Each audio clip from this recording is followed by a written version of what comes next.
Veja no ICL Notícias, segunda edição. Terremoto político na Coreia do Sul.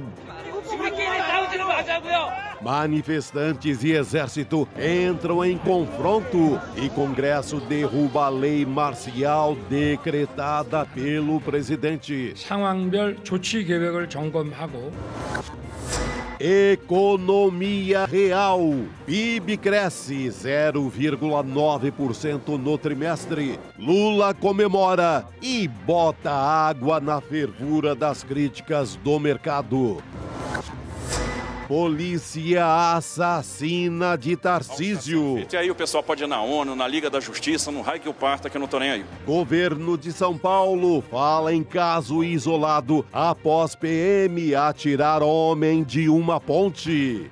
E dizer que ações isoladas como essa não podem denegrir a imagem de uma instituição. O ICL Notícias, o veículo mais confiável do Brasil, está no ar.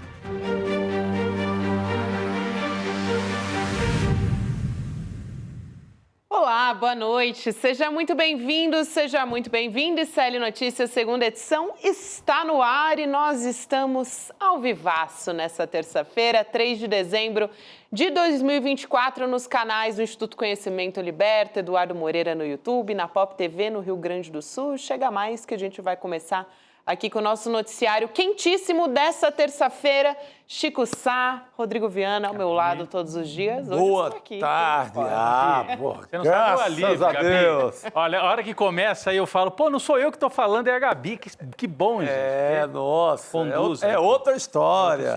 Ontem, excepcionalmente, eu estava no noticiário da manhã, né, para matar a saudade do pessoal da manhã, William De Luca, Panunzio, César Calejão, mas hoje estou aqui de volta. De volta ao meu Gabi. aconchego com vocês. Ainda bom. bem, viu, Gabi? Agradecemos. E hoje a gente está, assim, com um noticiário, muita coisa, claro, aqui no Brasil, a gente sempre tem novidades, né? O roteirista brasileiro é sempre da política, é sempre o mais animado de todo, é o nosso esquema. O louco é que a gente saiu ontem daqui num clima de apocalipse total. O Brasil acabou. Economia. Hoje a gente chegou, o Brasil renasceu. PIB indicando 4% quando passar a régua no final do ano. Isso aí. Outra situação. Ô, Chico, e não é só o Lula que está dizendo isso, ou os números do IBGE. Você estava contando aqui, né? Foram entrevistar o Meirelles, que é o ex-banqueiro, diretor de banco. Como é que foi isso? É um homem conservador em tudo, em economia, costumes e tal. Aí a apresentadora foi ali num tom de fim de mundo, né? Perguntou, mas, doutor Meirelles, um tal desastre? Ele falou, não. Não. Eu achei interessante, muito bom.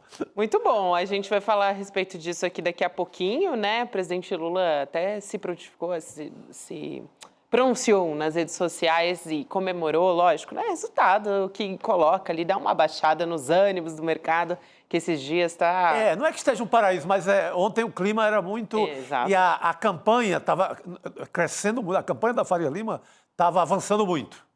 Avançando no final, forte. você tinha ruídos, coisa ruim no Congresso, em todos os poderes, não era bom o clima de ontem. E mais o vídeo da Marinha de ontem junto.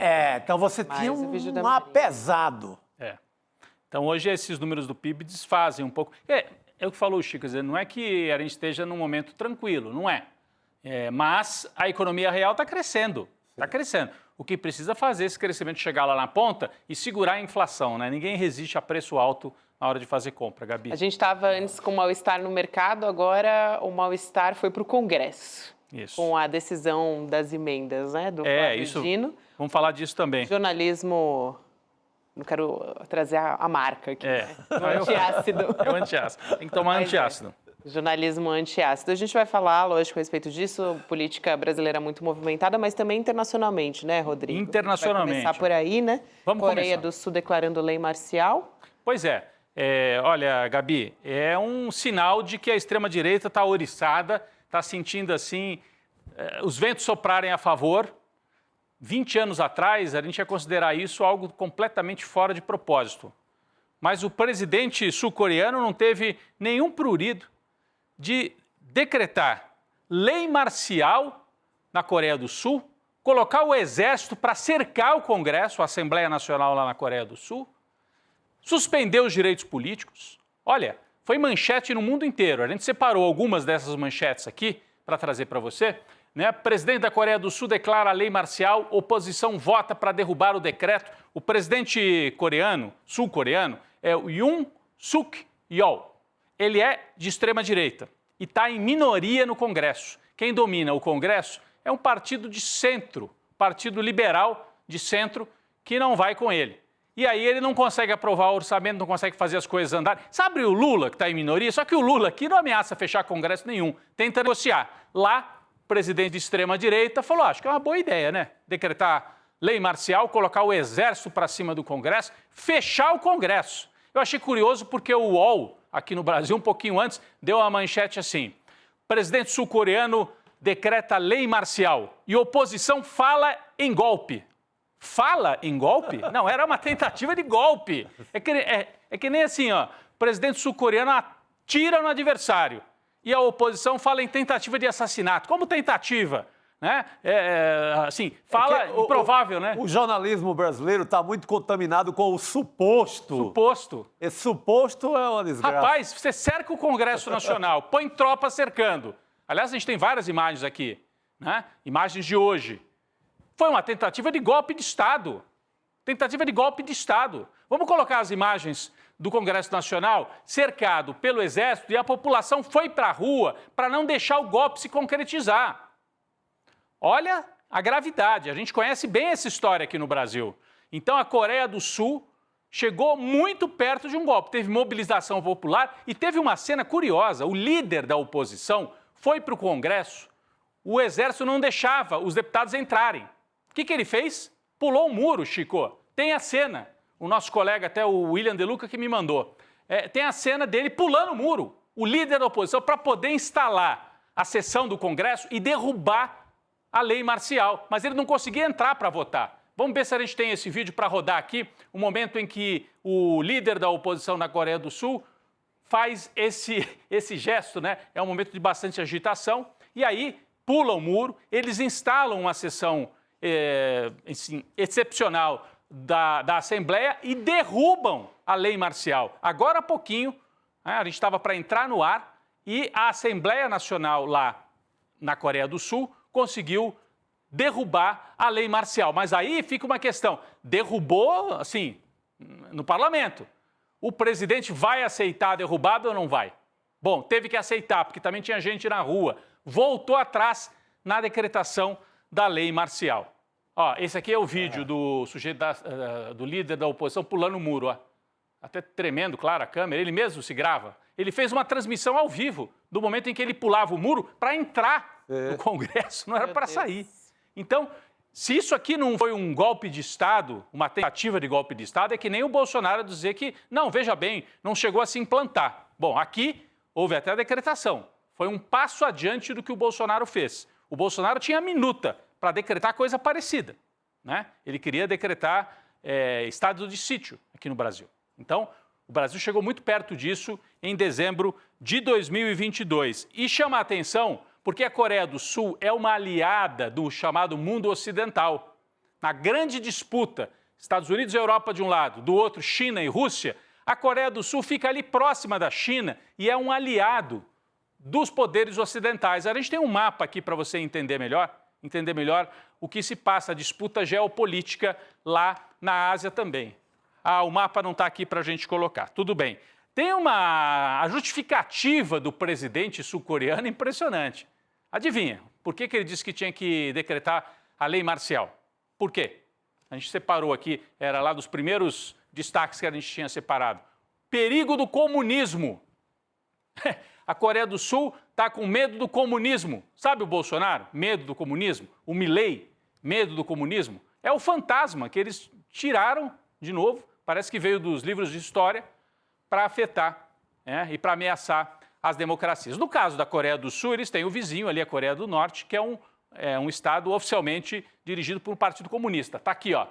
Abre aspas, diz o presidente sul-coreano. Eu declaro lei marcial para proteger a livre República da Coreia da ameaça das forças comunistas da Coreia do Norte, para erradicar as desprezíveis forças anti-estatais pró-Coreia do Norte que estão pilhando a liberdade e a fidelidade do nosso povo e para proteger a ordem constitucional. Ou seja, todo mundo que dá golpe fala que dá golpe em nome da liberdade. Lembra o Bolsonaro? Deus, pátria, família e liberdade. Em nome da Constituição. Artigo 142 aqui no Brasil. Lá eles inventaram isso. Não, há o perigo. Os comunistas da Coreia do Norte. Só que quem está na oposição ao presidente não tem nada de comunista da Coreia do Norte. É um partido de centro democrático. E foi esse partido, com a mobilização popular, que conseguiu evitar que o golpe se consolidasse. Até agora. Vamos ver como é que termina isso. Vamos ver. Eu relembrei aqui alguns outros fatos parecidos, né? A invasão do Capitólio nos Estados Unidos, logo depois da derrota do Trump, porque não aceitou a derrota eleitoral. Os apoiadores de extrema-direita vão para o prédio do Congresso, tomam de assalto, chegaram a matar um policial e, por pouco, não fizeram vítimas entre os congressistas que estavam lá. Isso foi em 2020, né? Sim. Para declarar a eleição do Biden na época. Então, a gente tem, nos últimos anos, é um método da extrema-direita no mundo. Olha aí, ó, invasão do Capitólio. Nesse caso aqui, com uso de mobilização popular.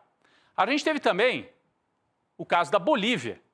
A Bolívia foi mobilização de extrema-direita com apoio de polícia e exército. Invasão do Palácio Presidencial, um golpe que durou alguns meses. Mas, ó, é a Janine Áñez com os apoiadores, levaram Bíblia, fuzil e uma cruz para simbolizar o cristianismo de volta ao poder. Bom, durou alguns meses. Ameaçaram matar o Evo Morales. Durou pouco. Depois ela foi presa. Está presa até agora. Ela e o Camacho, que é o outro apoiador aqui, levou a Bíblia para dentro do palácio, né? Então, foi outra invasão. Nesse caso aqui, invadiram o Palácio Presidencial e deram o golpe também. E o Brasil, né? O 8 de janeiro, que ficou um passo atrás da Bolívia e da Coreia do Sul, porque não chegou a haver a decretação de estado de sítio, mas houve invasão violentíssima.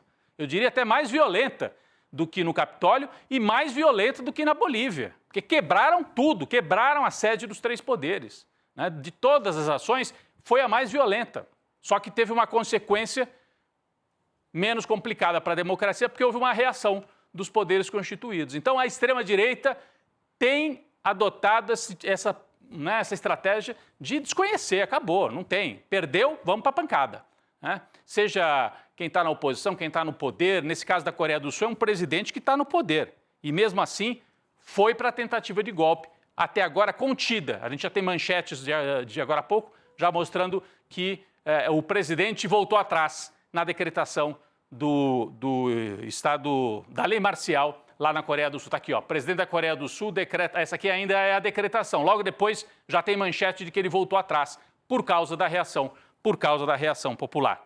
Bom, isso nos preocupa bastante, porque a gente tem aqui no Brasil ainda as forças de extrema-direita mostrando poder. Fizeram aquele vídeo para provocar ontem. A gente mostrou aqui, né, Chico? A Gabi não estava aqui à noite, mas de manhã também mostrou no N1, eu vi ontem, né? Eu acompanhei também, estava na audiência. Pois é. Aqui, ó, esse vídeo feito para provocar. Assim, o povo brasileiro só pega onda, surf, toma cerveja e quem trabalha são os militares. Eles estão parados lá em 64, né? 68.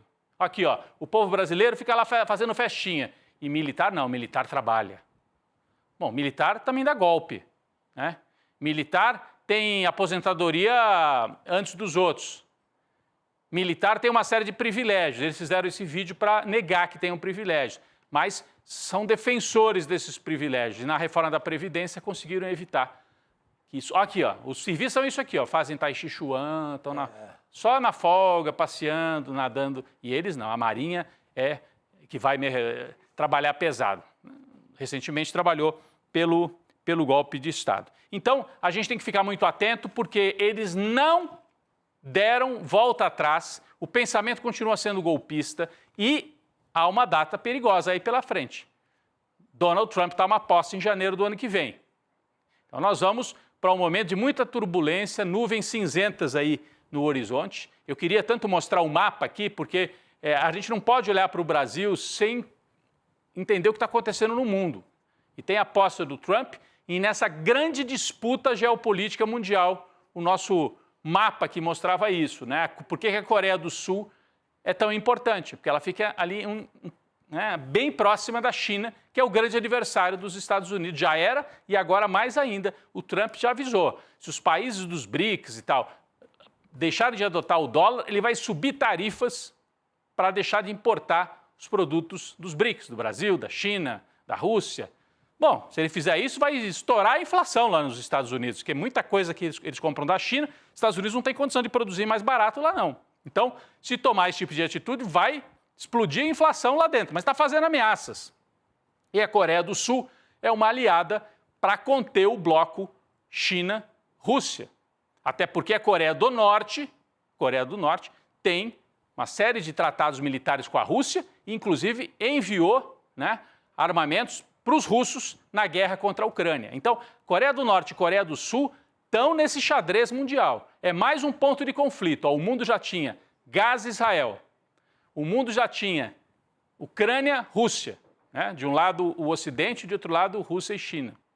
E a Síria agora avança de novo a guerra civil na Síria. E Coreia do Sul com uma grande instabilidade. Nesse caso, é ruim para os Estados Unidos, porque é um aliado que mostra instabilidade absoluta. Estão achando, o Brasil não tem estabilidade. O Brasil tem, Tem economia crescendo, tem um presidente que não ameaça ninguém, que fica em minoria e negocia, E que na base da habilidade política vai tentando construir o avanço da economia no Brasil com muita dificuldade e sob chantagem do mercado. Mas não ameaça fechar o Congresso, como os democratas defensores da liberdade da Coreia do Sul, que em nome da liberdade, em nome da Constituição, colocaram as tropas na rua, colocaram tanque para cercar o Congresso. Gente, não é brincadeira. É isso que nós estamos assistindo no mundo inteiro e a gente tem que estar preparado para enfrentar, porque no Brasil estão fazendo vídeo aqui para ameaçar a gente também. Então temos que estar muito atentos e a Coreia do Sul é mais um sinal de alarme de como o mundo entrou numa fase de crise total, E pode desandar por uma guerra de proporções ainda maiores. É isso, Gabi.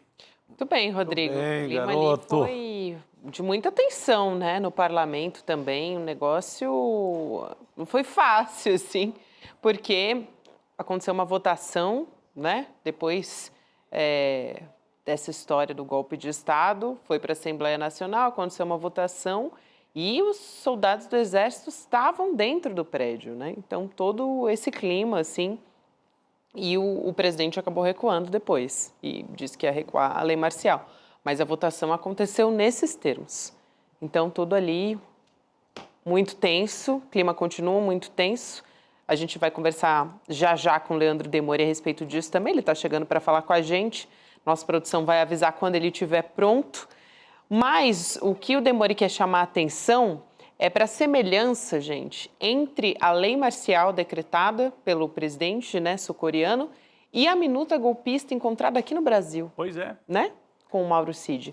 Então, tem esse trecho aqui, vou trazer a declaração da lei marcial assinada pelo Yoon Suk-yeol, o presidente da Coreia do Sul. Eu declaro lei marcial para proteger a livre república da Coreia da ameaça das forças comunistas, de sempre ela, Rodrigo?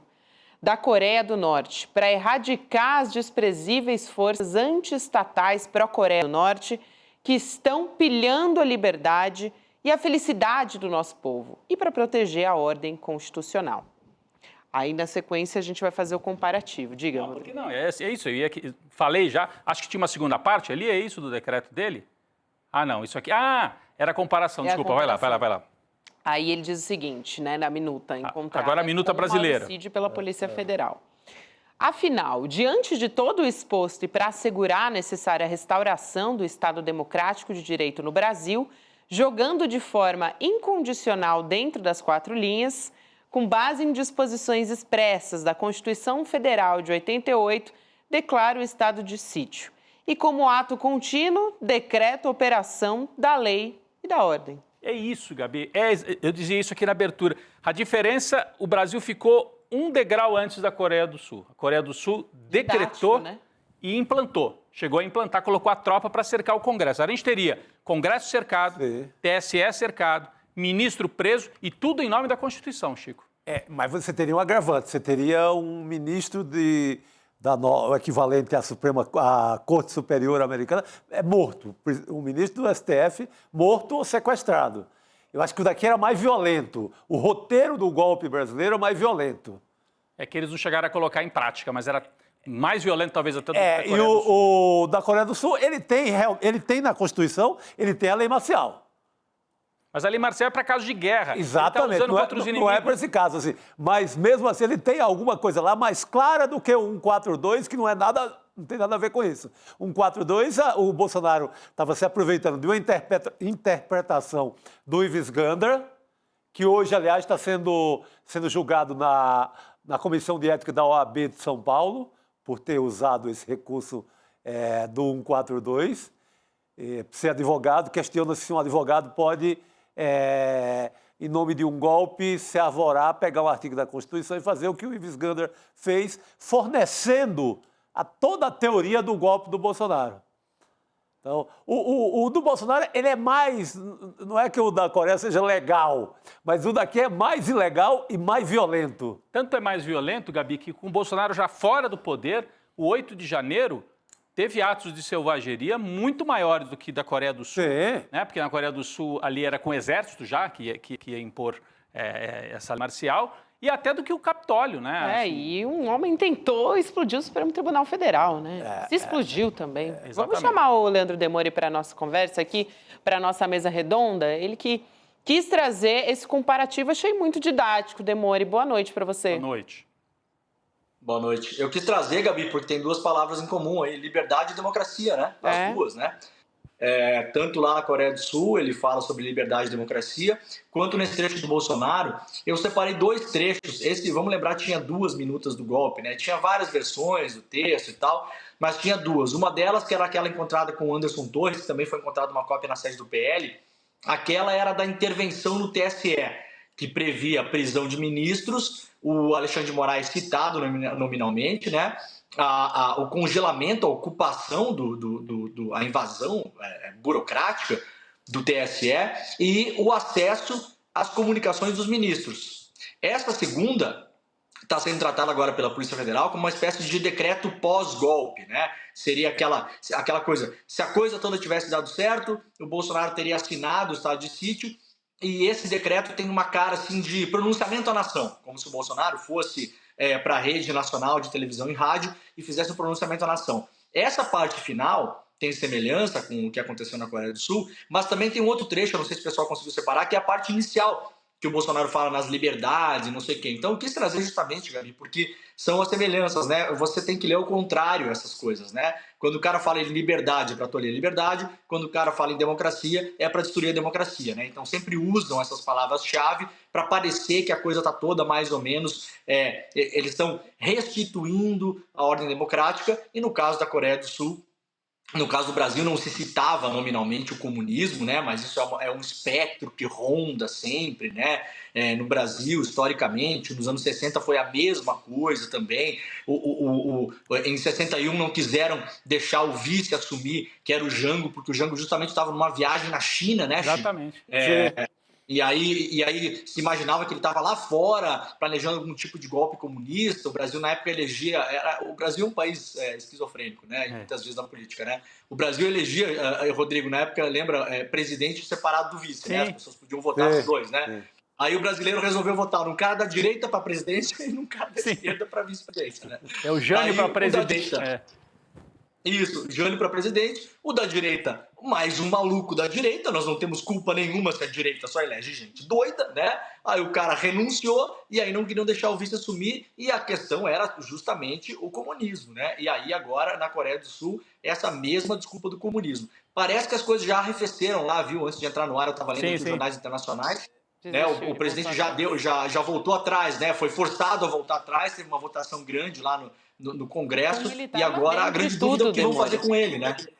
Oi, Gabi. Com um militar lá dentro e tudo. Os militares não queriam deixar a oposição entrar no Congresso para fazer a votação. Sim, daí o parlamentar lá pulou o muro. Pulou o muro. O líder da oposição pulou o muro para instalar a sessão, como a gente mostrou agora há pouco aqui, Demora. Então, realmente é muito forte essa história e essa comparação que você traz. Eu estava tentando mostrar o mapa aqui mais cedo, a gente teve uma dificuldade, agora ficou pronto, está aqui pronto para mostrar. Só porque a gente fala Coreia do Sul, Coreia do Norte, China, e nem todo mundo tem a noção. É bom, né, mostrar aqui, trazer a informação. Então, quando a gente olha para a Ásia e a economia do mundo está se direcionando para a Ásia, o amarelo é a China, como vocês veem aí no mapa, e em cima o vermelho é a Rússia, o maior país do planeta, e esse bloco China-Rússia desafia fortemente o Ocidente. Olha ali a Península Coreana, né? Coreia do Sul e Coreia do Norte. Coreia do Norte aliada da Rússia e da China, em menor grau, mas também, e a Coreia do Sul, grande aliada dos ocidentais. Agora dá para ver melhor até. Agora dá para ver bem. Então, uma instabilidade ali na Coreia do Sul é ruim para os Estados Unidos, porque o principal aliado dos Estados Unidos ali naquela região, fora o Japão, né, entra numa crise bravíssima. E todo mundo tirando sempre sarro, né? Coreia do Norte, um país ditatorial, um país isso, um país aquilo, e tem um monte de problemas mesmo, né? Uma sucessão, uma linha dinástica lá na Coreia do Norte. Mas e a Coreia do Sul? A Coreia do Sul viveu 20, 30 anos de ditadura militar. E aí tem ainda na Constituição esse arremedo aí de lei marcial que o cara sacou. Tipo o artigo 142, o presidente sacou. Tá na mão, tem um artigo 142 aqui para jogar em cima da oposição. Fecha-se o Congresso e pronto. Mas com a diferença, o povo na rua, né? O povo na rua evitou o golpe. O povo na rua evitou o golpe. Você ia falar, o que a gente sempre fala, né, Rodrigo? Você pode, de todo modo, como aqui no Brasil, mesmo que a gente, indo na linha de defesa do Bolsonaro, né, que aliás aqui a gente no N2 antecipou a linha de defesa do Bolsonaro semanas atrás, né, muito antes do advogado dele aparecer na Globo News para falar sobre isso nessa semana, né, na semana passada. Se você fosse na linha de defesa do Bolsonaro, que é o seguinte, não era golpe nenhum, eu estava sondando opções caso houvesse uma fraude nas urnas. Mas veja, mesmo legalmente, estado de sítio não é opção para uma fraude nas urnas. Claro, né? Estado de sítio você convoca quando o país virou um barril de pólvora, quando tem gente na rua. Estado de sítio, o Lula poderia ter convocado no 8 de janeiro. Sim. Ali faria muito mais sentido uma GLO e um estado de sítio no 8 de janeiro, porque o país estava, de algum modo, conflagrado, a Brasília tinha ruído, né? Do que em qualquer momento nessa questão do Bolsonaro. E lá, me parece, olhando à distância, claro, a gente tem informações aqui de segunda mão, vindo pela imprensa, mas olhando à distância não me parecia que havia nada muito especial nas ruas lá, né, da Coreia do Sul para ele decretar essa lei marcial que previa aí fechamento de veículos de imprensa, né, o confisco de aparelhos emissores de televisão, de internet, de rádio, é uma coisa bastante severa, né? Rodrigo, você falou uma coisa só importante em termos de geopolítica, né? Para quem acompanha isso também é uma grande questão, principalmente no pós-pandemia. Tem uma guerra global acontecendo, que é uma guerra muito pouco vista, porque é uma guerra tecnológica, comercial, em relação à produção de chips, né? Tem uma guerra principalmente em Estados Unidos e China, né? Em relação à produção de microchips. Os microchips hoje estão na nossa vida, né? Nos nossos celulares, na televisão, nos carros, em geladeira, em todos os eletrodomésticos, em tudo que a gente tem na nossa casa, né, modem de internet, tudo hoje no mundo, todas as operações militares, as guerras, os drones, os helicópteros, os aviões, os aeroportos, os ônibus, tudo hoje depende da função dos microchips, né? E tem uma grande guerra em relação a isso, e uma das principais fábricas de microchip fica lá em Taiwan, que há uma grande disputa também em relação territorial, em relação à China, independência ou dependência. Então, os dois grandes entrepostos comerciais e nessa guerra, que é uma guerra pelo futuro das economias dessas grandes potências, passam por Taiwan e pela Coreia do Sul. A Coreia do Sul, lembremos, né, é um grande país ultra tecnológico financiado pelos Estados Unidos, né, onde se produzem aparelhos tecnológicos na fronteira da tecnologia, aí, né, desde de aparelhos domésticos, de TV, de rádio, de internet, de microchips, automóveis, né, indústria bélica. Você tem ali um desenvolvimento grande de tecnologia. Então, os Estados Unidos não podem, em momento nenhum, correr o risco de perder a mão ali, né, Rodrigo? Eles têm que estancar rápido essa sangria ali na Coreia do Sul. Exatamente. É isso, gente. Só para também deixar esse registro, porque o Demore comentou a respeito da imprensa, né? Alguns sites de notícias lá, eles chegaram a relatar algum tipo de instabilidade nesse meio tempo, né? Entre o decreto da lei marcial, até voltaram atrás, mas os portais chegaram a relatar, sim, instabilidade. Convulsões, né, populares. Pessoal, e muita gente das gerações acesso. mais novas tem uma imagem, a Coreia do Sul, um país avançado, capitalista, avançado, como disse... Demora. É avançado tecnologicamente, mas até os anos 80 era uma ditadura ferrenha, ditadura militar, debaixo de pancada, né? Então, tem uns 30 anos aí de retomada da democracia, um pouco parecido com a história nossa aqui. Eles tiveram ditadura militar, né, avançaram economicamente de maneira brutal, assim, né, e consolidaram esse avanço tecnológico. E a democracia sul-coreana mostra que tem super fragilidades, né? O mundo está sob ameaça da extrema-direita. A Coreia do Sul, Brasil, Argentina, em alguns casos eles avançam mais, em outros menos. Nesse aqui chegaram a decretar e chegaram a botar o exército para cercar o Congresso. Só uma curiosidade sobre esse presidente também, que é super conservador, ele diz abertamente, quando ele foi eleito, ele se declara antifeminista. Ele disse até que, quando ele foi eleito, ele falou, eu vou extinguir o Ministério da Igualdade de Gênero. Olha assim, esse é o... É a extrema-direita. É a extrema-direita. É, a extrema-direita com Parece todo o seu um país cardápio. que a né? gente conhece, né? Parece mesmo, Demônio, parece. Só que ele ficou em minoria no Congresso e foi para cima do Congresso, não teve dúvida. O exército em cima do Congresso. Impressionante. Isso. Por sorte, tivemos aí uma reação até rápida, né? Até rápida, que foi uma reação institucional e popular ao mesmo tempo. Exato. Vamos seguir aqui? Vamos caminhar... Com a extrema-direita ainda. Tem notícia triste aqui, até, né? Por favor. Tem uma história, gente, vocês devem se lembrar, né? A gente até trouxe aqui no ICL Notícias 2, quando a ex-mulher do tio França, popularmente conhecido como tio França, que é o Francisco Vanderlei Luiz, o homem que tentou explodir o Supremo Tribunal Federal e que acabou se explodindo, né? Sim. Essa é a realidade. A Daiane Dias, a ex-mulher dele, morreu lá em Santa Catarina. Ela chegou, antes disso, a dar um depoimento para a Polícia Federal depois que o tio França morreu. E aí ela deu aquela declaração toda meio misteriosa. Não sei se a gente tem aqui o vídeo. Ela diz que... Mas aí, a gente tem o vídeo, a gente vai assistir o vídeo rodar. E eu volto aqui a dar a conclusão da notícia. Ela morreu hoje, mas vamos ouvir primeiro. Não, assim, do fato em si, ele falava que ia matar gente, ia se matar. O Alexandre de Moraes. Sim, mas só o Alexandre de Moraes ou... E quem estivesse perto naquela hora. Então ele já tinha esse plano já um tempo atrás. Sim. Desde a eleição. Quando foi ganhar a eleição. Ele foi lá naquele 8 de janeiro, ele estava lá? Não. Vocês participaram aqui na cidade, né? Aqui na cidade.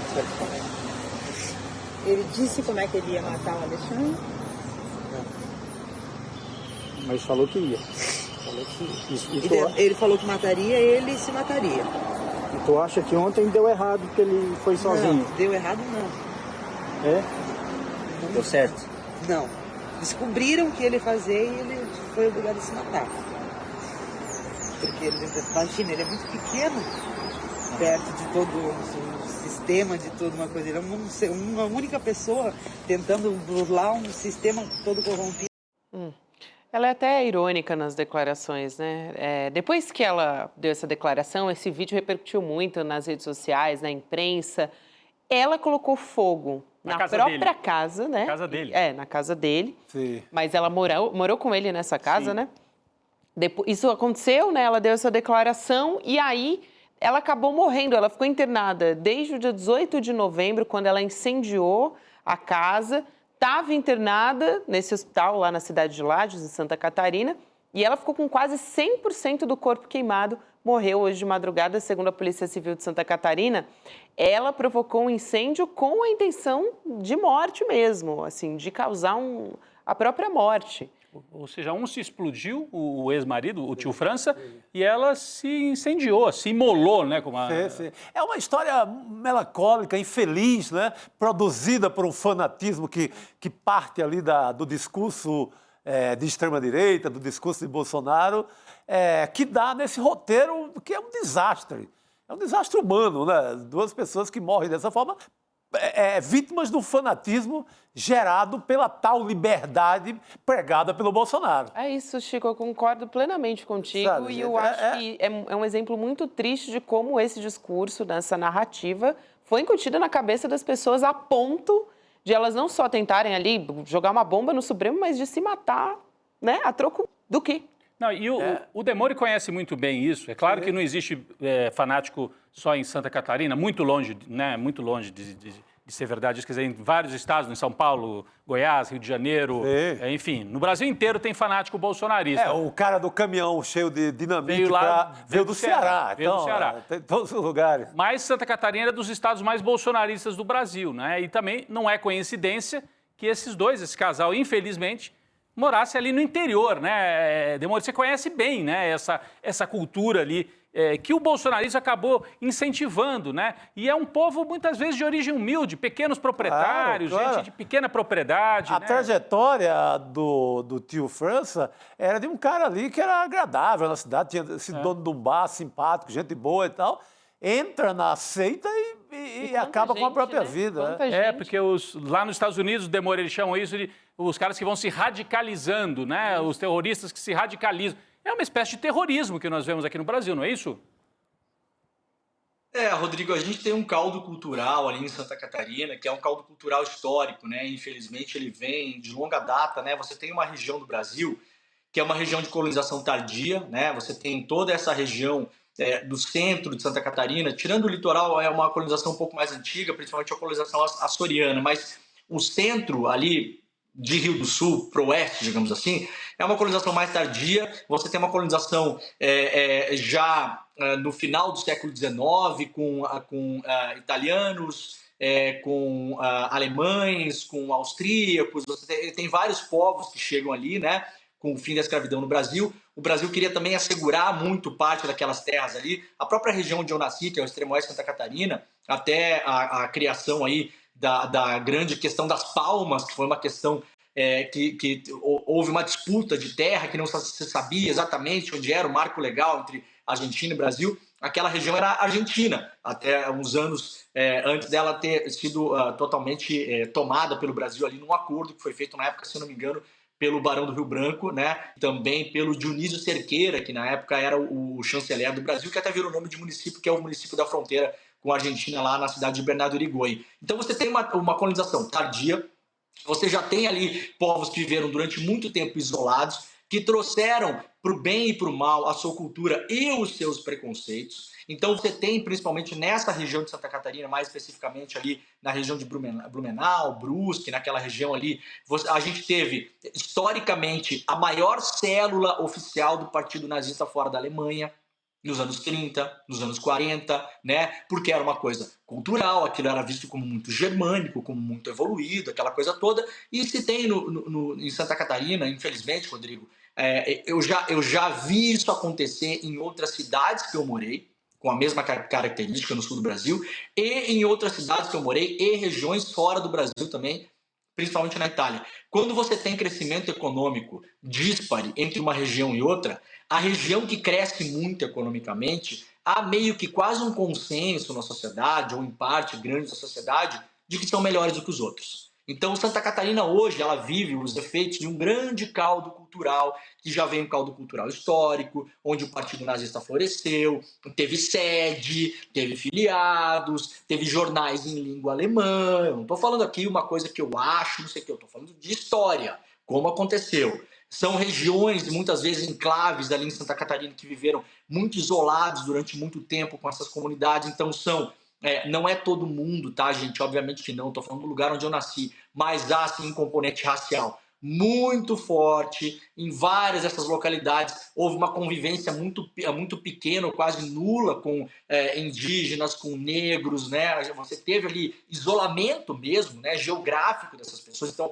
há um componente racista, há um componente histórico de superioridade, de racismo científico, e há também, quando você tem esse boom econômico que acontece, se você pegar o norte da Itália, o sul da Itália, é a mesma coisa. O norte da Itália se acha muito austríaco e muito suíço e muito evoluído e muito melhor que todo mundo. Você tem a chamada Grande Padânia, você tem um partido que é a Lega Nord, que defende que aquilo ali tem que ser separado. Não por acaso você tem movimentos separatistas no sul do Brasil, com a mesma lógica, não com a mesma intensidade hoje em dia, né? Então quando você tem estados assim, se você olhar os comentários, Rodrigo, em posts, eventualmente, que mostram alguma questão de criminalidade no Nordeste, alguma coisa assim, você vai ver a mesma coisa que se via 20, 30 anos atrás, nos anos 80, nos anos 90. Nordestino não serve para nada, o Sul carrega o Nordeste nas costas, no Sul trabalha, no Nordeste fica na rede, não mudou absolutamente nada, não teve evolução nenhuma na média geral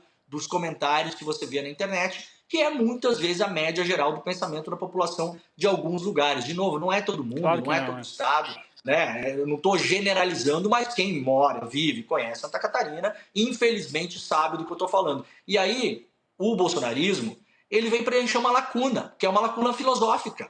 É uma lacuna, ele deu um líder para essas pessoas, deu uma motivação para essas pessoas, deu um inimigo para essas pessoas, porque hoje em dia o negro, por exemplo, não pode ser mais um inimigo tão claramente, né? Assim, não é mais, já há leis antirracistas no Brasil, então você não pode mais,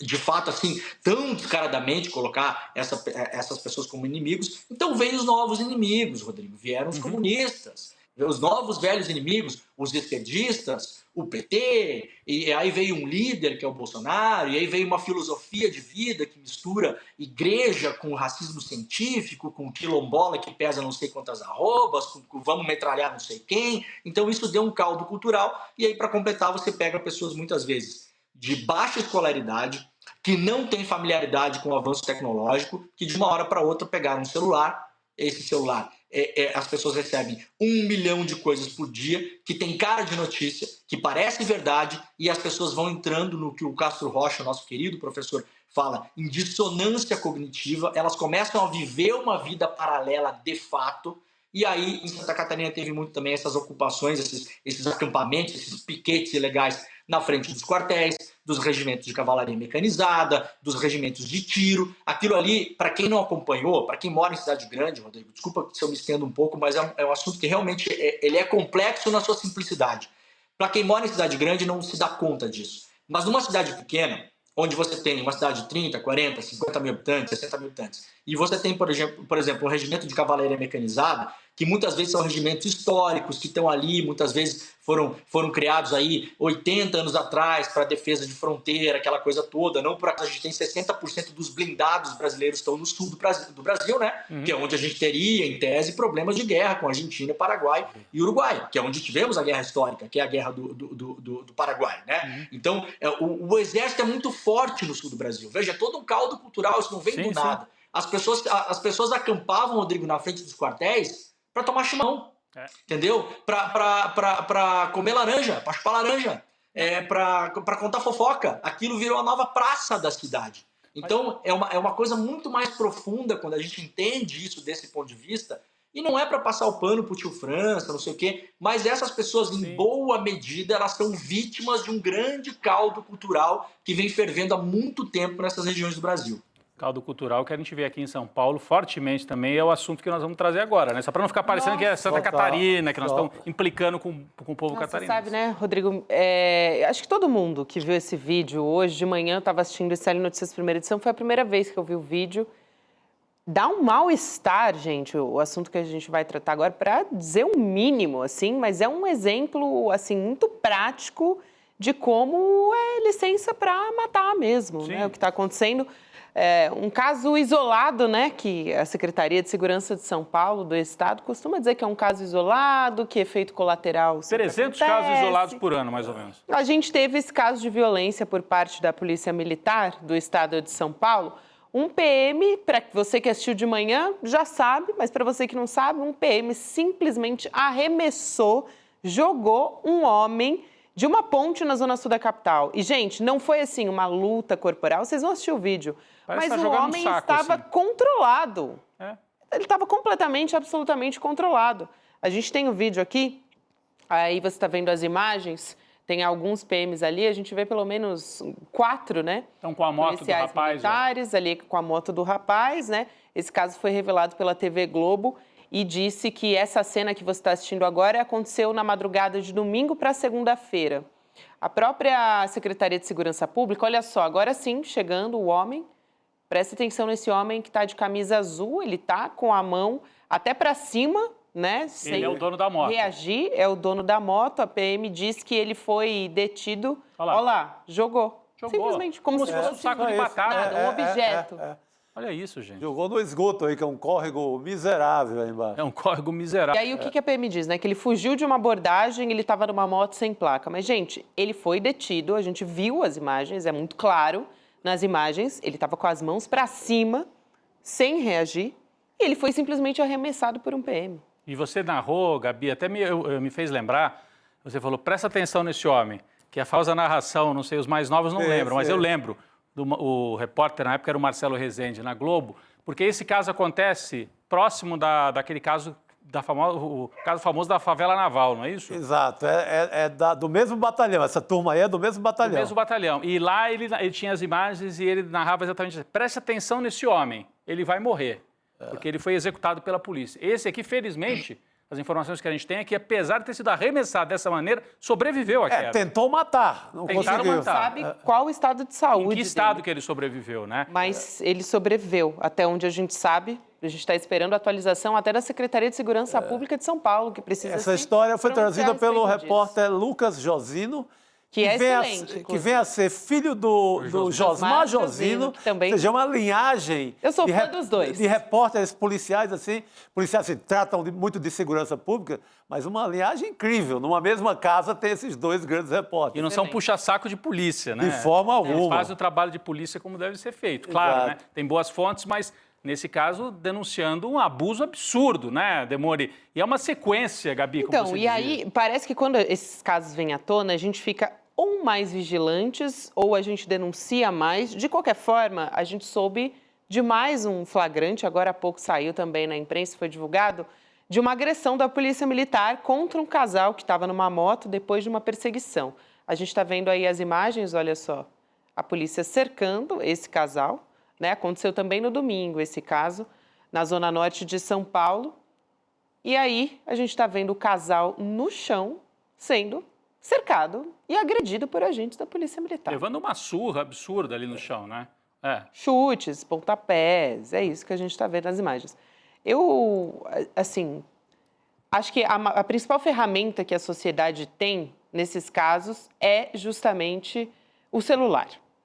Né? Filmar é algo que a gente antes não tinha esse recurso, né? Sim. Que é você poder filmar para denunciar, porque realmente, assim, câmera nas fardas é um recurso importante, fez uma diferença para a Polícia Militar em São Paulo, mas ainda assim tem maneiras de você conseguir ocultar, pode apagar, enfim, pode acionar a câmera no momento que quer, tem várias questões a serem resolvidas ali. Mas a sociedade pode sim se mobilizar, filmar e denunciar. Isso faz toda a diferença para esses casos virem à tona. Vou te passar a palavra, Demore, eu só quero trazer aqui a palavra do governador de São Paulo, Tarcísio de Freitas, que é, assim, um grande incentivador com as palavras do Tarcísio e do secretário dele, Guilherme Derrite, são grandes incentivadores de casos como esse que a gente está vendo aí na tela, e eu falo isso com toda a tranquilidade do mundo, porque ele diz, nesse caso, ele diz... Esse policial não está à altura da farda. Olha o que ele escreveu nas redes. Então, vou ler aqui para vocês. Tarcísio, né? O governador. Governador Tarcísio. Eu estou abrindo aqui o tweet para poder ler na tela, né? Porque é miopia. Já expliquei para vocês. Vamos lá. A Polícia Militar de São Paulo é uma instituição que preza, acima de tudo, pelo seu profissionalismo na hora de proteger as pessoas. Policial que está na rua para enfrentar o crime, para fazer com que as pessoas se sintam seguras. Aquele que atira pelas costas, aquele que chega ao absurdo de jogar uma pessoa da ponte, evidentemente não está à altura de usar essa farda. Esses casos serão investigados e rigorosamente punidos. Além disso, outras providências serão tomadas em breve. Parabéns, governador, por fazer o mínimo. O senhor que já disse que efeito colateral acontece, não é mesmo? Que faz parte do trabalho. E aí, na sequência, temos... também o Derrite, né, falando sobre isso. Secretário de Segurança. De Segurança Pública de São Paulo. Ele fala também do caso do mercado, né, de um caso do mercado, que é o seguinte, porque, como eu disse, né, muitos casos vão aparecendo quando a gente denuncia. Teve um policial apaisana que matou com 13 tiros um rapaz que roubou um mercado. Esse um mercadinho desses, que tem toda esquina agora. Exatamente. Brasileiras aí, ó. Câmeras de segurança mostrando que o PM não agiu em legítima defesa, né, como ele inicialmente estava alegando. A gente tem o posicionamento do Derrite, para trazer aqui a informação completa, então, Portanto, a gente tem o Derrite dizendo: anos de legado da PM não podem ser manchados por condutas antiprofissionais. Policial não atira pelas costas num furto sem ameaça à vida e não arremessa ninguém pelo muro. Pelos bons policiais que não devem carregar fardo de responsabilidade de alguns, haverá severa punição. Você me desculpa a digressão aqui, viu, Demori, mas é que esses casos realmente, assim, deixam qualquer pessoa indignada, né? Posso só lembrar uma coisa, antes da gente passar para o Demori, que o Tarcísio, quando foi questionado sobre aquela operação lá no litoral paulista, foi logo essa no começo... Que eu falei do efeito colateral, é isso? Além de efeito colateral, ele falou assim, pode reclamar na ONU, onde quiser, eu não estou nem aí, disse o Tarcísio. A gente tem essa fala também. Vamos ouvir o que disse o Tarcísio, porque isso autoriza o policial a matar pelas costas e a jogar da ponte, viu, governador? Não adianta vir com nota agora. Vamos ver a fala do Tarcísio. Então, sinceramente, nós temos muita tranquilidade com relação ao que está sendo feito. E aí o pessoal pode ir na ONU, na Liga da Justiça, no raio que o parta, que eu não estou nem aí. Tá brincando, né, Demone? Pode ir na Liga e na Justiça, que eu não estou nem aí. Tá falando de vida, gente. Um cara arremessado pela ponte, Chico. Gente morta no litoral paulista, na Baixada Santista, né? Uma polícia que mata, sempre matou, mas agora está autorizada pelo governador. Exatamente. Essas operações, que acho que uma chamava litoral, outra verão. Aí começa a carnificina, é quando o governo Tarcísio dá as cartas. Vai ser assim. E, a meu ver, parecia uma coisa muito planejada para ser, inclusive, moeda eleitoral. Sim. Por conta desse fetiche que parte da população tem pela matança, principalmente de pessoas periféricas e pretas. A meu ver, era uma questão de plataforma eleitoral, por conta dessas frases desse tipo, que é um meio passa-boiada, deixa passar tudo. Então, parecia muito planejado. E foi, depois disso, um caso atrás do outro, até esse caso da ponte. É uma série sem fim. No litoral, no Guarujá, atiraram em pessoas deficientes físicas. Dentro da casa da pessoa. Em um cego. Dizendo que era uma metralhadora. Uma pessoa cega, exatamente. Então... Que confundiu com uma metralhadora. Agora, Demônio, você acha que isso tem reversão de alguma maneira? O que a gente conversava mais cedo, uma parte da população, uma parte grande, apoia. Porque vê, o rapaz foi assaltar o mercadinho, então tem que tomar tiro mesmo. Estava desarmado, levou tiro pelas costas, 13 tiros. O outro, estava de moto. Nesse caso, era uma moto. O crime dele é que a moto estava sem placa, me parece. Então, por causa de uma moto sem placa, você joga a pessoa da ponte, Demônio. Será que isso tem um ponto de virada? Vai chegar uma hora que a sociedade brasileira vai deixar de apoiar e vai dizer, olha, tá perigoso demais isso, que vão matar de maneira generalizada, já estão matando. Sim. Tem um ponto de virada? Será que estão passando do ponto aqui em São Paulo? Como é que você vê isso? Acabaram... Tem a Operação Escudo também, né? A Polícia Militar, teve um policial militar que foi assassinado, colocaram aquilo na conta da população. Eu vou pedir para a nossa produção, se puder, separar o símbolo da Polícia Militar de São Paulo, a gente dá uma olhada depois, que eu quero fazer só um comentário em relação a isso, tá? Que tem os pés de café e as armas ali, e a coroa, só para fazer um comentário em relação a isso, que é um comentário que o Luiz Simas faz muito em relação à fundação da Polícia Militar no Brasil. Agora, Operação Escudo, mataram um policial. Não se descobriu a arma, plantaram uma arma na cena do crime que depois descobriu-se que não foi a arma que matou o policial, o que leva a gente poder imaginar como hipótese de investigação que inclusive o policial pode ter sido morto por policiais.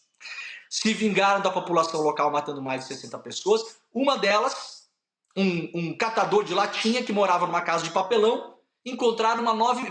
Veja, Rodrigo, como São Paulo está perigosa, né, doutor Derrite? São Paulo está tão perigosa que catador de latinha que mora em casa de papelão está andando com arma 9mm na cinta. Vejam que perigo está São Paulo, né?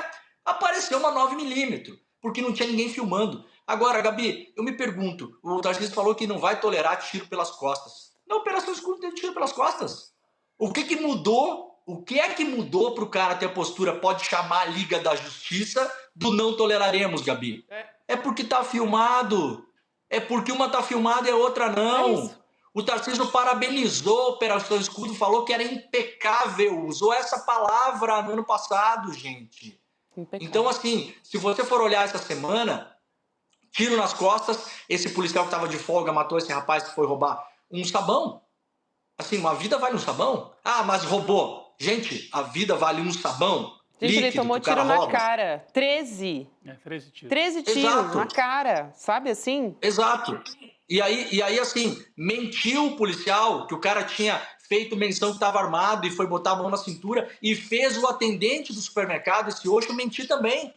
A gente não sabe se por coação ou por parceria. O atendente do supermercado, coitado, que estava lá, também mentiu. Tem que esclarecer por que ele mentiu. Se o policial foi lá coagir ele e falou, ó, bicho, agora eu vou contar isso aí, você vai contar isso aí também. A gente não sabe como é que foi. Aí a gente tem o cara que é jogado da ponte. Gente, pode ser um familiar seu. Você pergunta, Rodrigo, vai ter ponto de virada? Acabaram de matar semana passada um estudante de medicina. Porque é assim, né? O jogado da ponte, né, Rodrigo? É um cara que estava na moto sem placa. O cara que estuda da medicina, que morreu, é o estudante de medicina. Veja como a gente qualifica as pessoas também, né? Acabaram de matar o estudante de medicina. Vai mudar quando? Se eu estou trabalhando, Rodrigo, se a gente está trabalhando num ambiente de trabalho, tá? Onde acontece assédio, por exemplo. Onde os colegas, um colega vai lá e dá um tapa na cara do outro, tá? Vamos pegar um exemplo do que aconteceu no Brasil nos últimos anos. O meu ex-colega lá do Intercept, o Glenn Greenwald, ele foi lá na Jovem Pan, dar uma entrevista e tomou um tapa na cara ao vivo. Tá? Tomou um tapa na cara ao vivo. Se a empresa, terminando o programa, a empresa passa pano e fala não tem nada demais, o ambiente de violência vai se perpetuar. Mas isso é evidente que funciona assim. É óbvio. Claro. E daquilo continuou se perpetuando a ponto da gente ver a Jovem Pan escalar até pedir golpe de Estado no ar. Que foi alertado, inclusive, pelo nosso querido César Calejão quando estava lá. Vocês estão pedindo uma coisa aqui, depois vai dar morte, vai dar problema, e vocês vão ficar com a cara no chão. Ora, é evidente que se o chefe fala, porra, o cara tá dando tapa na cara, pode chamar a Liga da Justiça, meu amigo, o cara vai estar no supermercado de madrugada, alguém roubou um sabão, o cara vai fuzilar com 12, 13, 14, 15 tiros, porque o governador Tarcísio falou que pode. É claro. Que tá liberado, que a sociedade quer. Então, isso é uma questão de liderança. Se a produção conseguiu pegar, se não tem problema, o símbolo da Polícia Militar, se eu não me engano, é de São Paulo que é isso, né? São Paulo do Rio de Janeiro, Luiz Simas, historiador, fala muito sobre isso, né? O símbolo o escudo da Polícia Militar é um pé de café e a coroa, Rodrigo. A Polícia Militar ela foi criada no Brasil para proteger a família real portuguesa e o agro. Ela foi criada para isso, é uma milícia. Polícia no Brasil foi criada como milícia, nunca foi desmilicializada, foi usada nas ditaduras várias, foi usada nos anos 40, foi usada nos anos 50, foi usada nos anos 60, sempre com um viés de violência. E aí, para completar, só para não deixar de falar que eu acho importante, a gente tem uma classe de trabalhadores, que são os policiais militares, e eu convivi muito com policial militar no Rio de Janeiro, com muitos policiais militares, por conta das preocupações de segurança que a gente tinha na época. Então, eu conheci muitos policiais militares. Os policial, soldado, cabo e tal, eles são plenamente a favor da desmilitarização da polícia. Isso é uma coisa que as pessoas não sabem. Quem não quer desmilitarizar é quem manda, Rodrigo. Quem está lá embaixo, quem é trabalhador precarizado, esse quer desmilitarizar, porque ele não tem direito a nada, ele não pode fazer greve, ele não pode escolher escala, ele trabalha como um louco, ele tá com a cabeça estourada, tá todo estressado, tá todo ferrado. Muitas vezes o que acontece na rua é porque vejam o cara jogando o cidadão ali da ponte, é um clique que dá, é um milímetro, é um milésimo de segundo, o cara já deve estar com a cabeça estourada por 1 milhão de coisas, vê violência o tempo todo, não tem folga, não tem acompanhamento psicológico, não tem cuidado, esses trabalhadores policiais que estão na rua não são cuidados pelo Estado também, isso é preciso dizer. Tá aí os símbolos, ó. O que tem aí, ó? Pé de café ali. É pé de café, meus amigos, é coroa, é rei, lealdade e constância a quem? Né? Isso é lealdade e constância a quem? É um bandeirante e um soldado, meus amigos, é uma milícia. A função inicial dessas polícias é ser milícia, para proteger o capital e o Estado, não o cidadão. É isso. Enquanto isso não mudar enquanto cultura, Rodrigo, infelizmente a gente vai continuar vendo essas cenas se repetir, como me vem à cabeça esse rapaz jogado da ponte, aquela cena que a gente viu uns anos atrás, daquela moça sendo arrastada pela viatura no asfalto, né? O Rio. Rio de Janeiro. Obrigada, Demori, quero muito agradecer. Fechar aqui, eu recebi a mensagem de uma pessoa que nos assiste, o Davi Fazolari, que lembra da Clarice Lispector, um conto dela, O Mineirinho, que ela diz o seguinte: qualquer que tivesse sido crime, uma bala bastava, o resto era vontade de matar. Achei muito forte. Queria compartilhar aqui. Obrigada, Davi, que me encaminhou esse conto da Clarice Lispector, o Mineirinho, que foi um bandido morto pela polícia lá em 1962. Exatamente. Obrigada, viu, Demore? Até a próxima, querido. Valeu. Obrigado. Tchau, tchau. Bom, a gente continua por aqui ainda para falar a respeito desse assunto, né, de todos esses casos aqui e da gestão da polícia, né, de Tarcísio. A gente vai conversar com o ouvidor das polícias de São Paulo, Cláudio Aparecido da Silva. Enquanto a gente conversava aqui também, tem mais um caso, né? Eu falei aqui. Primeiro, eu vou dar boa noite, né, para o ouvidor, Claudinho. Seja muito bem-vindo aqui ao ICL Notícias, segunda edição. Boa noite, Gabriela. Boa noite a todos que nos assistem aqui no ICL Notícias. Bom, só recapitulando aqui, né, porque a gente falou de muitos casos, mas basicamente, recentemente, desde o final de semana, a gente trouxe aqui as imagens, né, de um homem arremessado por um policial militar de uma ponte, um casal que foi agredido, que foi cercado, né, que estava numa moto e foi agredido por uma série de agentes, 13 tiros contra um homem que assaltou um mercado. A gente teve também um homem que morreu depois de ser agredido por agentes da Via Mobilidade numa estação, né? Aí a gente está falando, claro, de agentes, não é polícia militar, mas acho emblemático também essa violência ter acontecido ao mesmo tempo. Ouvidor, eu quero perguntar, antes de mais nada, quais são as providências que a ouvidoria das polícias está tomando frente a esses casos? Nós abrimos procedimento. Esse caso do jovem do supermercado, a gente já tinha recebido a família dele aqui, já ouvimos a família. Nós também envidamos esforços na busca por esse vídeo que saiu essa semana e a gente já tinha certeza que não havia ali uma legítima defesa, porque em legítima defesa não se dá mais que 2 tiros, né? Então, 13 tiros é muito tiro para uma legítima defesa. Mas a gente precisava do vídeo para poder ter uma prova cabal do que houve ali, foi uma execução. Nesse caso, nós estamos pedindo a prisão desse policial, estamos pedindo o desarmamento dele, o afastamento dele da corporação. No caso dos policiais que jogaram o rapaz do viaduto, nós estamos pedindo também o afastamento desses policiais, abrimos também procedimento, estamos pedindo as câmeras corporais dos policiais e também as câmeras de monitoramento ali do entorno da região onde houve o crime, para que isso tudo instrua o procedimento e o processo que vai ser aberto na Corregedoria e no próprio Tribunal de Justiça Militar. E nesse caso da agressão ao casal que estava sendo acompanhado pelas motos, nós também abrimos procedimento, estamos pedindo as imagens das câmeras corporais e vamos pedir aí uma apuração rigorosa e que esses policiais também respondam por esses arbítrios cometidos ali contra esse casal, especialmente o rapaz que fica rendido ao chão e sendo agredido constantemente pelos policiais. Ouvidor Cláudio Silva, o Rodrigo Viana falando aqui. Primeiro, só para explicar rapidinho para quem não sabe, né? A ouvidoria não é um órgão da polícia, né? Tem corregedoria, que é da polícia, a ouvidoria é um órgão externo para controle social, controle da sociedade, né? Justamente para cumprir esse papel que o Cláudio está exercendo, né? Agora, o que você acha, ouvidor, do governo, do DERIT, né, que é o secretário de Segurança, dizer... É um caso isolado, porque é o 30º, eu não sei, centenas de casos isolados, né? Muitos casos isolados. Você tinha até o vídeo, né, Gabi? Que você ia... A gente tem o vídeo aqui, acho que vale a pena, né? Acho que vale a pena rodar o vídeo e depois o Cláudio volta para comentar. Tá bem, vamos lá. Quero dizer para todos vocês que essa ação não encontra respaldo nenhum nos procedimentos operacionais da Polícia Militar. Eu determinei ao comando da Polícia Militar o afastamento imediato de todos os policiais envolvidos nessa ação, bem como, a partir de hoje, que eles cumpram o expediente administrativo na Corregedoria da Polícia Militar, até que todos os procedimentos investigativos sejam esclarecidos, sanados, e dizer que ações isoladas como essa não podem denegrir a imagem de uma instituição que tem quase 200 anos de bons serviços prestados para a nossa população no estado de São Paulo.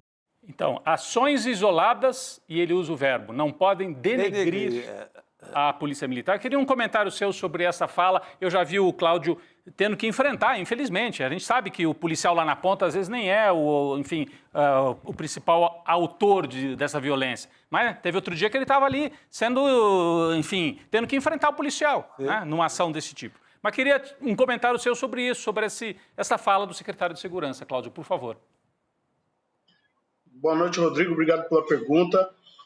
Rodrigo, o mais inocente ser humano que vive em São Paulo há 1 ano e 10 meses, 1 ano e 11 meses, sabe que não se trata de um caso isolado. O mais inocente ser humano sabe disso. A gente tem vivido no estado de São Paulo uma escalada de violência essa legitimada e propagada pelo próprio secretário de Segurança Pública, Guilherme Derrite, legitimada também pelo governador em muitos momentos, inclusive na clássica Tô Nem Aí, e a gente sabe que essas posições do governador e do secretário de Segurança emitem mensagens subliminares para a tropa, e a gente sabe que o resultado disso é o que a gente está vendo aí, né? O secretário de Segurança Pública, em todas as notas à imprensa que ele emite quando tem um caso de violência ou de letalidade policial, ele sempre faz uma nota tendo conteúdos subliminares de legitimação da atividade policial. No caso do jovem Marco Aurélio, o jovem estudante de medicina que morreu na Vila Mariana, a primeira nota que a Secretaria de Segurança solta, ela fala que o jovem investiu contra os policiais, versão essa contrariada pelas imagens do sistema do estabelecimento comercial, né? Naquele caso, ali tem outros fatos graves que envolvem aquele caso. Havia um hospital, Rodrigo, em frente ao local em que o rapaz foi ferido. Eles poderiam ter socorrido e, por lei, aquele hospital deveria atender aquele jovem, teria a obrigação de atender aquele jovem. Eles atrasaram o socorro, eles esperaram muito e, quando socorreram o jovem, socorreram para um hospital muito distante do local onde ele estava ferido, o que colaborou para que ele morresse e nós tivéssemos aquele desfecho. No caso do menino Rian, na Baixada Santista, eles colocaram o porta-voz da Polícia Militar para dizer que os policiais estavam afastados porque eles eram vítimas, né? Admitiram que a criança tinha sido atingida por um projétil da própria Polícia Militar e, ao final, o porta-voz da Polícia Militar defende a redução da maioridade penal contra um menino de 4 anos de idade. 4 anos de idade. Então, redução da maioridade penal. Vamos reduzir a 3 anos a maioridade penal. Eu acho que... Então, todas essas mensagens, tudo isso, emite uma mensagem para a tropa.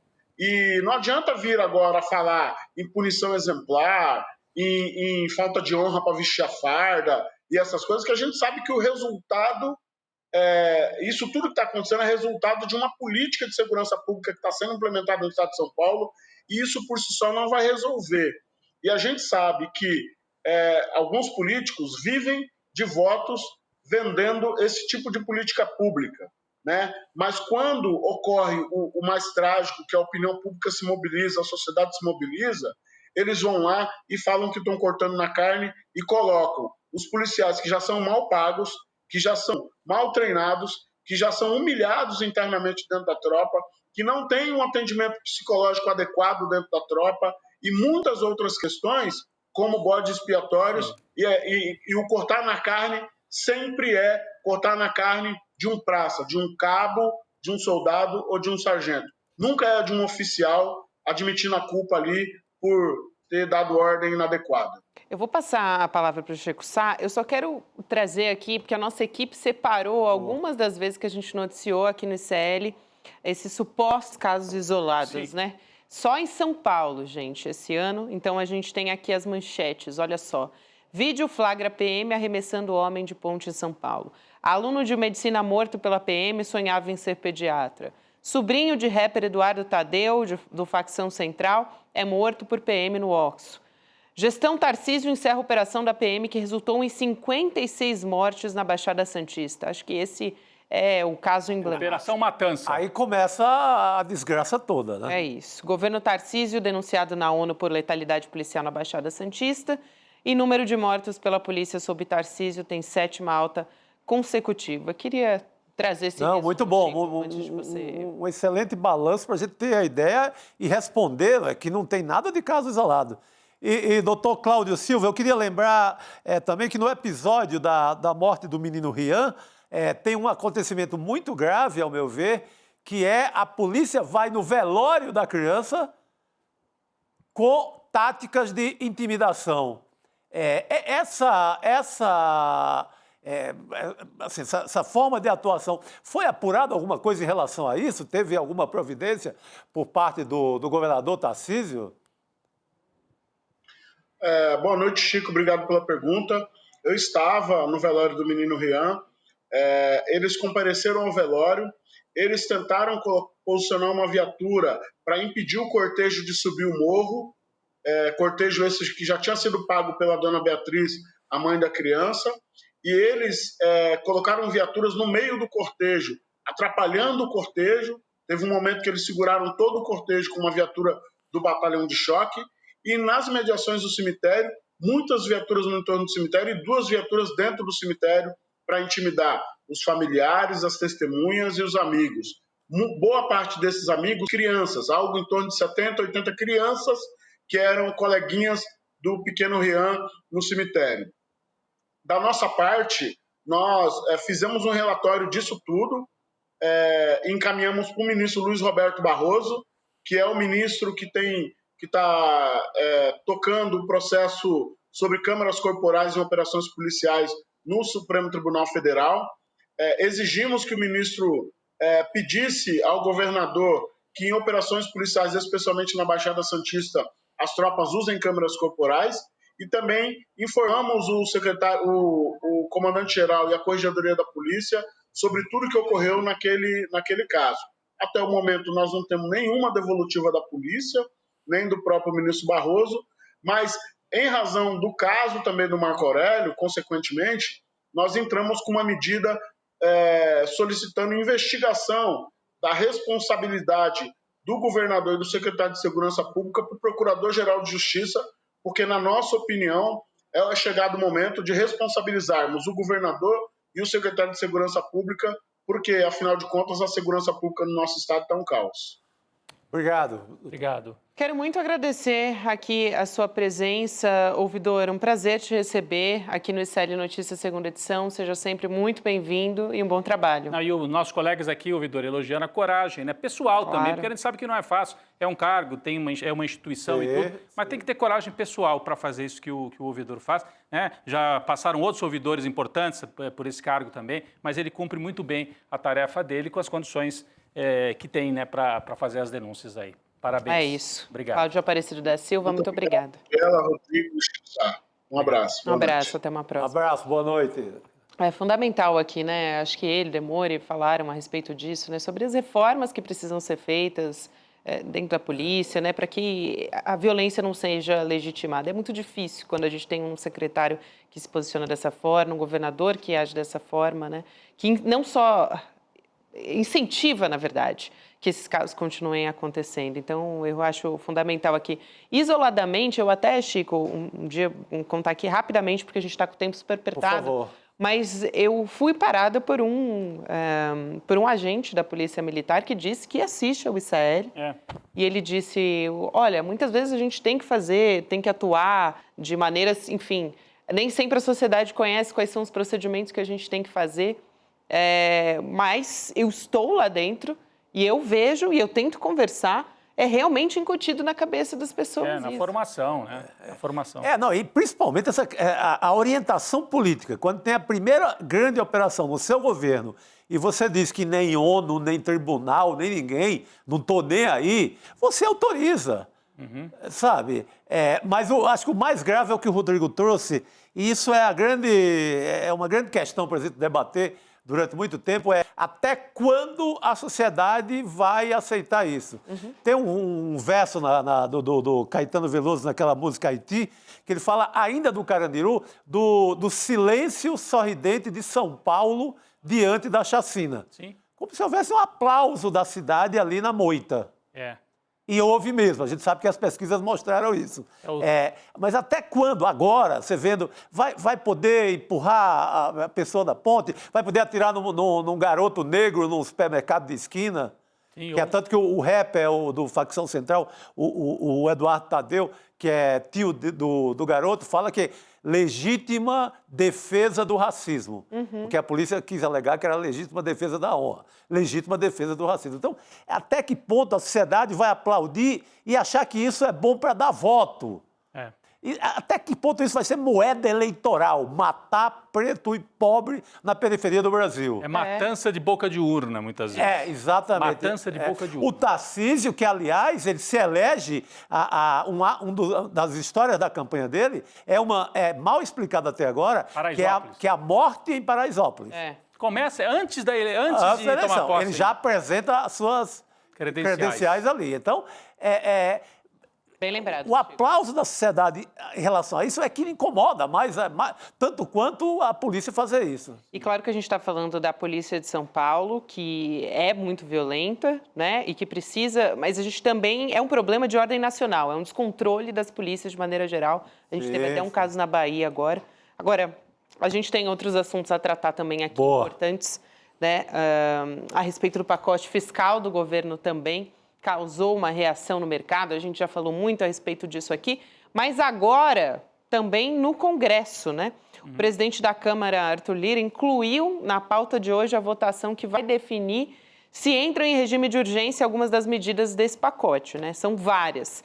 Daqui a pouco os deputados vão decidir se vai ter urgência no pente fino do BPC. Esse assunto é importante, o benefício de prestação continuada e também na proibição dos incentivos tributários, as propostas de isenção de imposto de renda para quem ganha até R$5.000 e mudanças também na Previdência dos militares não foram ainda enviados pelo governo para o Congresso. São propostas importantes que vão ser pautadas, mas elas ainda não foram enviadas. A gente vai conversar com o Guilherme Amado para contar para a gente como é que está sendo toda essa negociação, que, assim, ainda vai ser longa, né, Amado? Boa noite. Boa noite, Gabi, boa noite, Rodrigo, boa noite, Chico, boa noite, comunidade. Vai ser longa e a vontade, né, do Arthur Lira, combinado com o Palácio Planalto, é que seja votada a urgência e que as medidas tenham caráter de urgência para ter uma tramitação rápida e dar tempo, né, para que dê tempo de concluir a votação na Câmara. Nessa primeira agora, semana que vem no máximo, para ir para o Senado e dar tempo de ser aprovado lá também.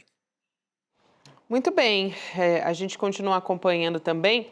Diga, Não, Rodrigo. eu ia só inverter aqui um pouco a nossa sequência aqui, que a edição tinha preparado para a gente, porque é o seguinte, né? Pacote fiscal tem uma grande oposição do chamado mercado financeiro, né? Ontem a gente conversava bastante sobre isso aqui, uma impressão de que vai desandar tudo, o governo será que adotou a estratégia certa, não adotou, colocou junto com os cortes essa questão também de isentar quem ganha até R$5.000 do imposto de renda. Então dava a impressão, está tudo desandando, tudo dando errado. De repente aparecem hoje os números do PIB, nós vamos falar daqui a pouco sobre isso.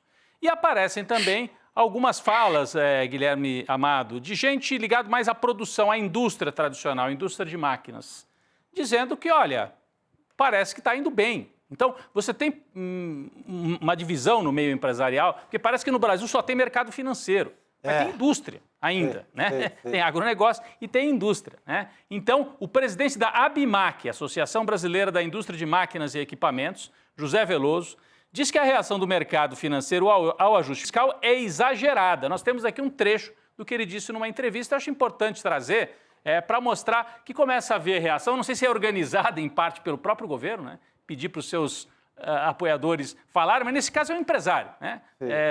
Produz máquinas.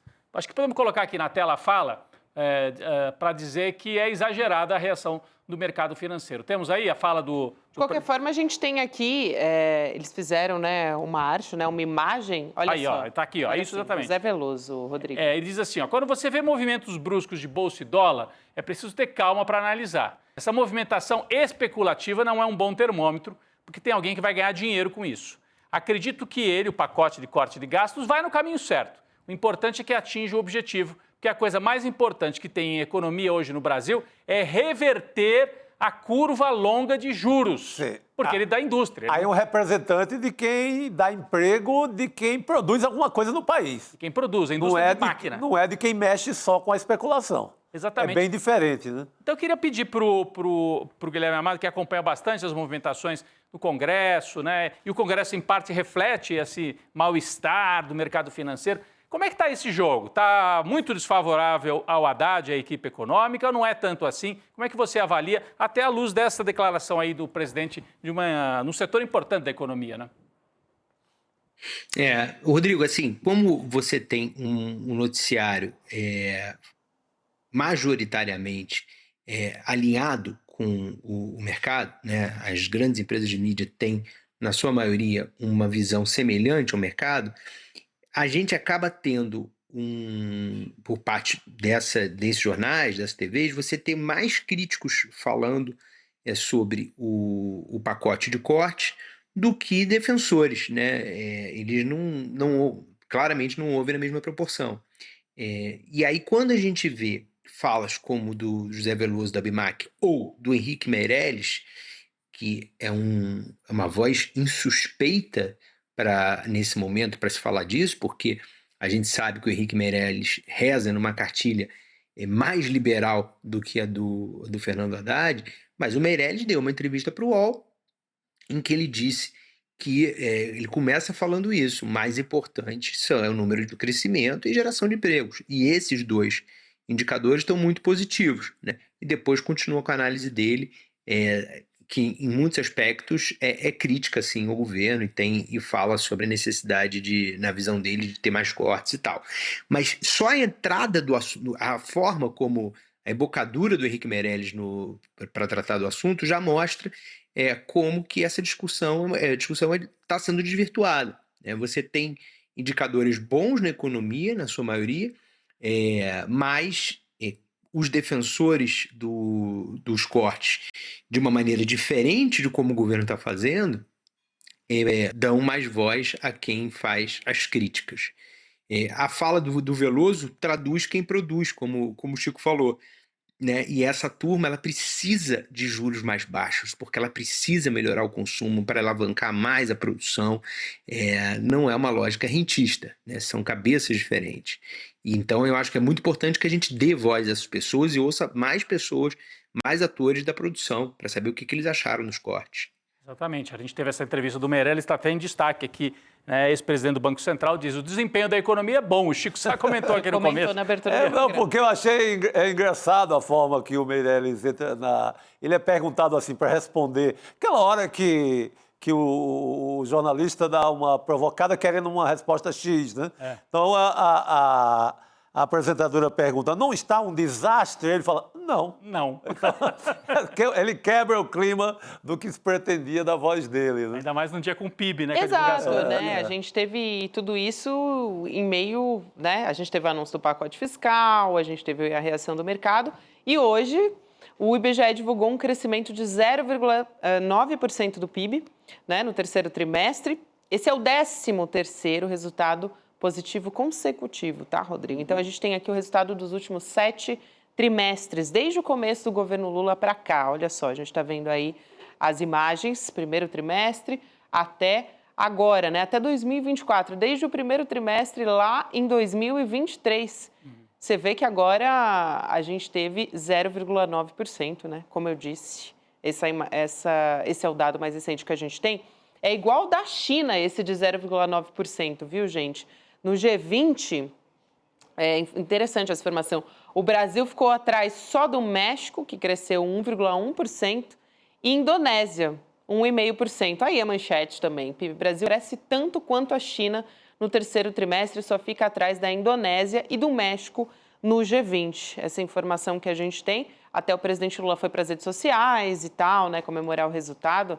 A gente tem aqui a fala, né, também do presidente Lula nas redes, dizendo: continuamos com o PIB crescendo, criando mais emprego e renda na mão dos brasileiros. E compartilhou a manchete aí na rede social dele. Assim, só para assim, a gente está vendo, estamos trazendo sempre esses números, né, Guilherme Amado, mas deixando sempre a ressalva de que lá na ponta a sensação de bem-estar não está batendo para o brasileiro, né? As pessoas estão indo no supermercado e da classe média, classe trabalhadora, tem uma sensação de, opa, até estou com emprego, mas a minha renda quase que não dá para fechar o mês. Está todo mundo trabalhando assim no limite, como já vimos nos Estados Unidos. De qualquer maneira, o Lula teve hoje um número para comemorar, então, né? De qualquer forma, é um contexto muito importante, porque a gente tem muita pressão do mercado sobre o governo, e aí a gente tem essa notícia do PIB, né? Então, eu queria entender aí com o Amado qual que é o jogo aí, né? É que a gente vive num mundo hoje que é diferente daquele 20, 30 anos atrás, que o marqueteiro do Bill Clinton disse para definir como é que se tinha ganhos eleitorais, é que a economia regia, né? A economia estúpida. A economia regia a decisão do voto. A economia ainda é o principal vetor. Mas para muita gente não é mais só a economia, né? Tem gente que vive numa outra realidade criada pelas redes sociais. Então essa pessoa pode estar melhor empregada, ela pode estar com mais parentes empregados, pode ter melhorado de vida, mas ela não necessariamente enxerga isso, ela percebe isso, porque ela vive numa realidade paralela de rede social. Tem muita gente que é assim, né? Tem muita gente que até hoje vira e fala assim, o governo Lula está implantando o comunismo, é risível. Então, e isso faz com que o governo não tenha tenha como missão para chegar competitivo para 2026, não é só fazer um governo bom, para tentar aumentar mesmo a margem de uma eventual vitória contra a extrema-direita, uma coisa mais confortável do que foi 2022, tinha que fazer um governo ótimo, um governo que as pessoas sentissem muito na ponta, né? E isso vai ficando cada vez mais difícil do ponto de vista econômico, porque basta ver as falas do Galípolo, né? O Galípolo já está falando que vai ter mais altas de juros por mais tempo. Então, quer dizer, o presidente do Banco Central, colocado pelo Lula, está acenando com alta de juros. E aí ainda cria um problema para o Lula, porque agora o Lula vai entrar numa rota de colisão com o próprio cara que ele escolheu. É diferente de entrar na disputa que tinha com o Roberto Campos Neto. Mas não tem nenhuma luz que a gente enxergue, quando o próprio presidente do Banco Central, próximo presidente do Banco Central está falando, de que vai ter uma redução no primeiro semestre do ano que vem, pelo menos, né? E aí o impacto na ponta vai demorar mais ainda a ser recebido. É um desafio para 2025, seria o ano do Lula colher resultados na economia, né, com o PIB crescendo e tal, chegar ao bem-estar lá na ponta, e parece que em vez disso, ainda mais com subida de juros, né, Gabi, e com essa questão dos preços, né, essa gasolina, dólar explode, gasolina mais cara, pode encarecer ainda mais produtos alimentícios, e isso pode gerar um mal-estar lá na ponta. Aí não estamos falando de mal-estar do mercado financeiro, é um mal-estar lá no mercado mesmo, na hora de fazer a compra. E esse sim é que é preocupante em 2025, se isso se prolongar. Mas vamos ver. Os números do PIB de hoje indicam um crescimento anualizado de 4%. É muita coisa. Batendo no 4%. Então, seria 3% no ano passado e 4% esse ano. Vamos ver se o governo consegue reverter essa impressão de uma tempestade econômica acontecendo no Brasil. Né? Uhum. Muito bem, então, Amado. Obrigada por hoje. Sempre bom falar contigo. Valeu, querido. Obrigado. Boa noite, querido. Valeu. Assistindo o programa para vocês. Valeu. Obrigado. Valeu. Olha só, acabou de sair, Rodrigo e Chico, uma manchete na Folha de São Paulo, pronunciamento do comandante da Polícia Militar sobre o agente que atirou o homem da ponte em São Paulo. Ele falou que foi um erro emocional. Considera um erro básico, um erro emocional de jogar o rapaz ali. Aí ele faz uma grande declaração aqui e tal, mas me chamou a atenção quando ele diz o seguinte: parece que foi quase uma brincadeira dele ter feito aquilo ali. Um trote, Porque a informação que nós temos é que eles estavam atuando, fizeram a apreensão de uma motocicleta e depois, sem nenhuma razão aparente, ele fez aquilo ali. Fez porque achou que podia. Porque o governador disse, tô nem aí. Sim, aí joga da ponte, tô nem aí. Né? O governador, o senhor falou, tô nem aí. O policial tá nem aí de jogar um cidadão paulista da ponte, cidadão brasileiro. Esse sujeito que quer ser presidente da República como moderado. Esse é o governador de São Paulo. Pois é. Bom, gente, é difícil, né? A gente falou muito sobre isso aqui, enfim, a gente vai continuar falando a respeito disso, tratando a respeito desse assunto, mas vamos virar a página, né, que a gente também está chegando aqui ao final do Série Notícias segunda edição, mas a gente tem novidades, a gente continua falando da extrema-direita, não só no Brasil, mas no mundo.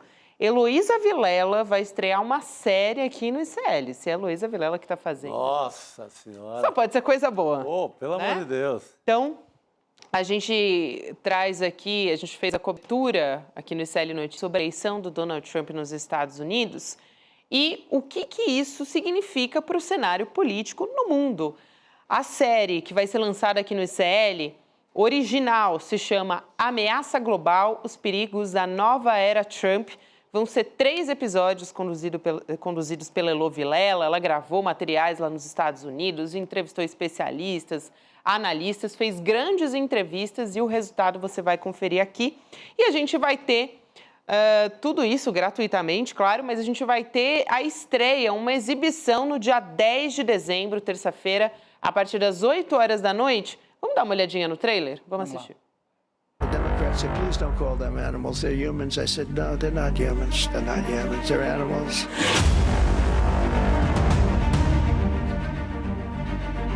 They're eating the dogs, the people that came in, they're eating the cats, they're eating the pets of the people that live there. Past, most of the people in this room voted for a wall. I will get it built. Worried about anything in particular? Our women's rights. Climate change is one of the greatest con jobs ever because global warming didn't work.